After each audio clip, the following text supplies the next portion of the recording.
Hi, my name is Melissa Blen, and I am the founder of Epic Love, cultivating self-love, freedom, and purpose all around mental and physical well-being. And I'm here to kick your ass in a radical high gear in taking accountability for your own health and wellness and co-creating your own epic love to design the life that you want.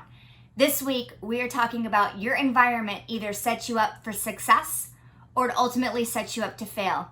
And the common denominator is your cues and your reminders in your environment.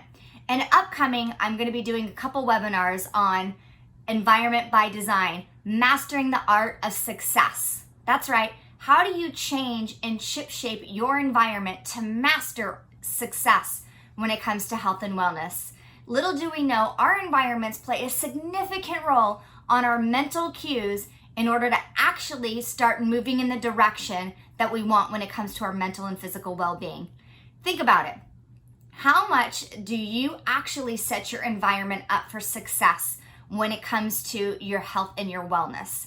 So I'm going to talk a little bit about today my own environment, and I'm actually here in my room here in Southern California. And when I moved here, the number one things for me was this wasn't my home. I'm renting a room because I'm on the beach, and I wanted to make sure that my environment was going to set me up to succeed in every way, just like it was when I was in Vegas. What could I do here in this space that ultimately isn't mine, but how could I set it up for success? Because remember, in Atomic Habits, he talks a lot about, it's all about the reminder, the routine, and then the reward. That three-step process ultimately leads us to success and creates sustainable long-term habits. So for example, think about your environment in your house, in your job. When it comes to health and wellness, are you setting yourself up to succeed? So the first thing I want to talk about that you'll kind of get a rolling joke and laugh about is when I moved here, right behind me in this wall mount, which I hung up to put all of my books, all of my education and things that are important to me that fuel my brain full of things that are important to learn and grasp. But underneath it is actually a plug for a television. And so when I moved in here, my roommate was like, oh, I'll go buy you a TV. We'll install a TV and we'll get it ready.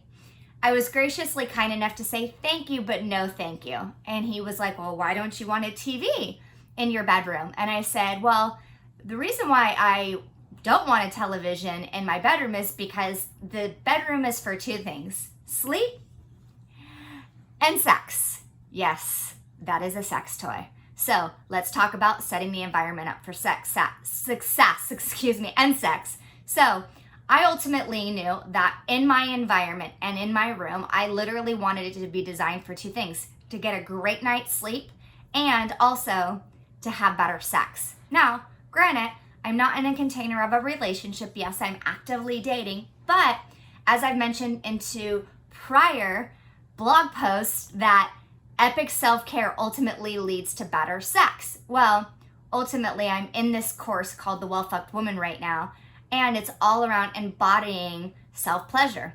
And or if you're in a relationship, having sex dates 3 days a week and having them like 3-hour sessions long. That's right, think about it. And I'll be honest, it's been a challenge and I have yet to check that off the list. So setting up our environment to success. Let's get back in focus. Not about the sex, environment. So I purposely didn't place a television in my room to distract me from having better sex and intimacy with myself and my partner and getting a great night rest. The other thing when we talk about looking at our environment in our room, whether it's in the kitchen or the office, asking yourself, what do I want to improve on?